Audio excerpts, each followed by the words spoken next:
ഇത്രയൊക്കെ ചെയ്തത് അയാളൊരു സെലിബ്രിറ്റി ആയതുകൊണ്ട് 100% വ്യക്തമായി എനിക്ക് മനസ്സിലായിട്ടുണ്ട്. ഇപ്പോൾ വണ്ടി ഒരു വഴിക്ക് പോകുമ്പോൾ തട്ടിയാൽ നമ്മൾ എന്താ ചെയ്യുക? വണ്ടി ഇടിച്ചു, ഓക്കെ, നമ്മൾക്ക് ഉണ്ടായ നഷ്ടം മറ്റേ ആൾ നികത്തുക. അവനൊരു ആർട്ടിസ്റ്റാണ്, അവനൊരു സെലിബ്രിറ്റിയാണ്. മാക്സിമം ഇവരെ ചവിട്ടി താഴ്ത്തണം, അതാണല്ലോ വേണ്ടത്.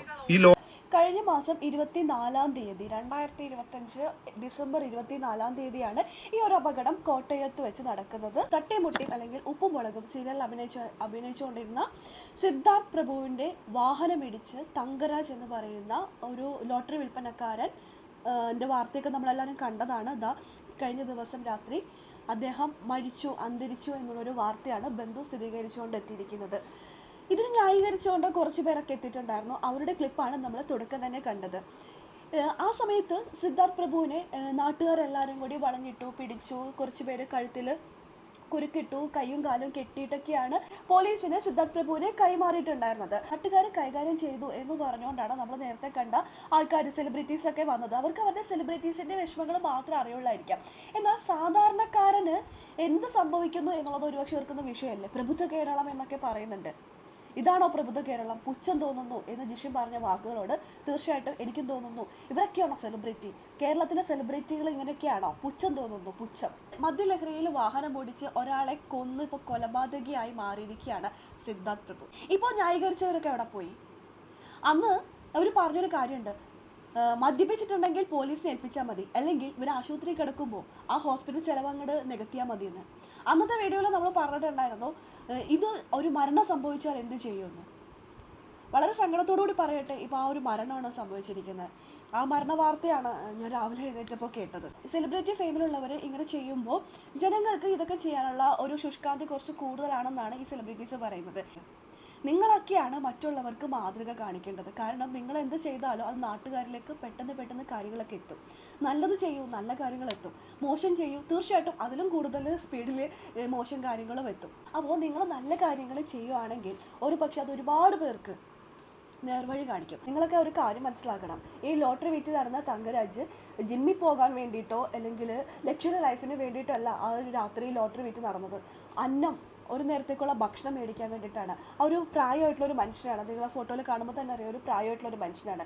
ഈ മനുഷ്യൻ ഈ ലോട്ടറി വിറ്റിട്ട് സാധാ ഒരു കടയൊന്നുമല്ല, ചെറിയൊരു നമ്മൾ വഴിയരികിലൊക്കെ കണ്ടിട്ടില്ലേ ഇങ്ങനെ കസേരയിട്ട് ഒരു ടേബിളിൽ കുറച്ച് ലോട്ടറിയൊക്കെ വെച്ച് വിൽക്കുന്നത്, അതേപോലെ വിറ്റ് ജീവിക്കുന്ന സാധാരണക്കാരനായ ഒരു മനുഷ്യൻ. ഈ മനുഷ്യൻ പൈസ ഉണ്ടാക്കിയിട്ട് ജിമ്മിൽ പോകാൻ വേണ്ടിയിട്ടോ അല്ലെങ്കിൽ ലക്ഷറി ലൈഫ് എൻജോയ് ചെയ്യാൻ വേണ്ടിയിട്ടോ അല്ല, അവരുടെ കുട്ടികൾക്കും കുടുംബത്തിനുള്ള ഒരു നേരത്തേക്കുള്ള ഭക്ഷണത്തിന് വേണ്ടിയിട്ടാണ് ആ മനുഷ്യൻ അവിടെ കിടന്ന് കഷ്ടപ്പെടുന്നുണ്ടായിരുന്നത്. ഇപ്പോൾ ഇവരൊക്കെ പറയുന്നുണ്ട് സെലിബ്രിറ്റി ആയതുകൊണ്ടാണ് ഇവരെല്ലാവരും ഇത് കൈകാര്യം ചെയ്തത് എന്നൊക്കെ. സെലിബ്രിറ്റികളെ മദ്യപിച്ച് വെള്ളം ഓടിക്കുമ്പോൾ നാട്ടുകാർക്കൊക്കെ പ്രത്യേക ശുഷ്കാന്തിയാണ്. സെലിബ്രിറ്റികൾ ഇമാതിരി തോന്നിവാസം കാണിച്ചിട്ടുണ്ടെങ്കിൽ തീർച്ചയായിട്ടും അത് ജനങ്ങളിലേക്ക് എത്തും. അത് തക്കതായ ശിക്ഷ കൊടുത്താൽ മാത്രമേ മറ്റുള്ളവർ സാധാരണക്കാർ ഇത് ചെയ്യാതിരിക്കുള്ളൂ. അതുകൊണ്ടാണ് സെലിബ്രിറ്റികൾ ഇങ്ങനെ ചെയ്യുമ്പോൾ നാട്ടുകാർ പ്രത്യേക ഒരു ശുഷ്കാന്തിയോട് കൂടിയിട്ട് ഓരോ കാര്യങ്ങളൊക്കെ ചെയ്യുന്നത് അല്ലെങ്കിൽ കൈകാര്യം ചെയ്യുന്നത്. ഇപ്പോൾ ഇതിൽ അമ്മയെ പറഞ്ഞൊരു കാര്യമുണ്ട്, നഷ്ടപരിഹാരം സംഭവിച്ചിട്ടുണ്ടെങ്കിൽ അത് കൊടുത്താൽ പോരെയെന്ന്. ഹോസ്പിറ്റൽ ചിലവോ എന്താണെന്ന് വെച്ചാൽ അത് കൊടുത്താൽ പോരെയെന്ന്. ഇപ്പോൾ ഒരു ജീവനാണ് പോയിരിക്കുന്നത്, കൊടുക്കാൻ പറ്റുമോ? നിങ്ങളെ കൊണ്ട് കൂട്ടിയേ കൂടുമോ? നമ്മുടെ സഹപ്രവർത്തകർ എന്തെങ്കിലും തെറ്റ് ചെയ്തിട്ടുണ്ടെങ്കിൽ അവരെ ന്യായീകരിക്കാനൊക്കെ തോന്നും. ന്യായീകരിച്ചോളൂ, അവരുടെ ഭാഗത്ത് ന്യായം ഉണ്ടെങ്കിൽ. അവർ ചെയ്ത പ്രവൃത്തിയിൽ എന്തെങ്കിലും ഒരംശം തെറ്റില്ലെന്ന് നിങ്ങൾക്ക് തോന്നുകയാണെങ്കിൽ, ഒരുപക്ഷെ ഇതിനു മുമ്പ് ഇവർക്ക് ഇങ്ങനത്തെ ഒരു എക്സ്പീരിയൻസ് ഉണ്ടായിട്ടുണ്ടാവും. അതുകൊണ്ടായിരിക്കും അവർക്ക് ഈ കാര്യത്തിലൊക്കെ പ്രത്യേക ഒരു ശുഷ്കാന്തി ഉണ്ടായത്. ആ ശുഷ്കാന്തിക്ക് ഒരുപാട് കൈയടി സോഷ്യൽ മീഡിയയിൽ എല്ലാവരും കൊടുത്തിട്ടുണ്ടായിരുന്നു. ആ സമയത്ത് ഞാൻ പറഞ്ഞത്രേ ഉള്ളൂ, ആ വണ്ടി ഇടിച്ച ആൾ മരിച്ചിട്ടുണ്ടെങ്കിലോ എന്തെങ്കിലും സംഭവിച്ചിരുന്നെങ്കിൽ നിങ്ങളിങ്ങനെ പറയുമെന്ന്. ഇപ്പോൾ ഇവർക്ക് മറുപടി ഉണ്ടോ? അദ്ദേഹം മരിച്ചു, അവരുടെ കുടുംബത്തിലെ ഓരോരോ എന്താ പറയുക വരുമാന മാർഗമാണ് അല്ലെങ്കിൽ വരുമാനം കൊണ്ടുവരുന്ന ഒരു വ്യക്തിയാണ്. ആ മനുഷ്യനാണ് ഇപ്പോൾ ഇല്ലാണ്ടായിരിക്കുന്നത്. കുറച്ച് തുക എന്തെങ്കിലും കൊടുത്തവർ ഒതുക്കുമായിരിക്കും. ഇനി അവരുടെ കുടുംബത്തിനെ ആര് നോക്കും? ഇതൊക്കെ ഇവരെ സംബന്ധിച്ച ഒരു വിഷയമല്ലായിരിക്കാം. കാരണം അവർക്ക് സെലിബ്രിറ്റികളുടെ വിഷമങ്ങൾ മാത്രമല്ലേ അറിയത്തുള്ളൂ. ഇത് ജിഷിൻ പറയുന്നുണ്ട്, പ്രബുദ്ധ കേരളം, പുച്ഛം തോന്നുന്നു, ലജ്ജ തോന്നുന്നു, നിങ്ങൾക്ക് ഇതൊന്നും പ്രതികരിക്കാൻ തോന്നുന്നില്ലേ എന്ന് നാട്ടുകാരോട് പുച്ഛത്തോടുകൂടി ജിഷിൻ പറഞ്ഞതൊക്കെ സോഷ്യൽ മീഡിയയിൽ ഭയങ്കരമായിട്ട് കയ്യടി കിട്ടിയിട്ടുണ്ട്. ജിഷിൻ്റെ ആയിക്കോട്ടെ, ജിഷിൻ്റെ വൈഫ് അമ്മയ്ക്കായിക്കോട്ടെ ഈ ഒരു കാര്യത്തിൽ പ്രത്യേക ശുഷ്കാന്തി ഉണ്ടായിരുന്നു. ആ ഒരു വീഡിയോയിൽ നിങ്ങൾക്ക് ശ്രദ്ധിച്ചാൽ മനസ്സിലാവും, പല കാര്യങ്ങളും സിദ്ധാർത്ഥിനെ സപ്പോർട്ട് ചെയ്തുകൊണ്ടാണ് അവർ പറഞ്ഞിട്ടുണ്ടായിരുന്നത്. മദ്യപിച്ച ലഹരിയിൽ മദ്യലഹരി വണ്ടി ഓടിച്ചു, ആ ഒരു കാര്യം അവർ ന്യായീകരിക്കുന്നില്ല. ശരി, തെറ്റാണെന്നും പറഞ്ഞിട്ടില്ല. ഇത് ഗവൺമെൻറ് വിൽക്കുന്നതുകൊണ്ടാണ് കുടിക്കുന്നത്. ക്രിസ്മസ് ന്യൂ ഇയറൊക്കെ വരുമ്പോൾ ഒരുപക്ഷെ കുടിച്ചെന്നൊക്കെ ഇനിയും കുടിക്കും. അന്ന് വലിയ ന്യായീകരിച്ച് വന്നവർ ഇതിനെന്ത് മറുപടിയാണ് ഇപ്പോൾ കൊടുക്കുന്നത്? എന്തെങ്കിലും ഉണ്ടോ കൊടുക്കാനായിട്ട്?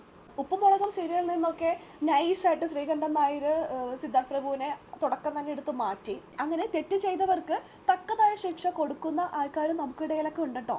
എല്ലാവരും ഇത്തരത്തിലാണെന്നൊന്നും ഞാൻ പറയുന്നില്ല. നിങ്ങളൊരു കാര്യം ഓർക്കണം, കോട്ടയത്തെ MC റോട്ടിൽ കിടന്ന് മദ്യലഹരിയിൽ നടു റോട്ടിൽ നാട്ടുകാരെ മൊത്തം അസഭ്യം പറയായിരുന്നു. നാട്ടുകാരെ പിടിച്ചിട്ട് നിൽക്കുന്നില്ല ഈ മനുഷ്യൻ. അവസാനം പോലീസ് ഹോസ്പിറ്റലിൽ കൊണ്ടുപോയി ചെക്ക് ചെയ്യാൻ വേണ്ടിയിട്ട്.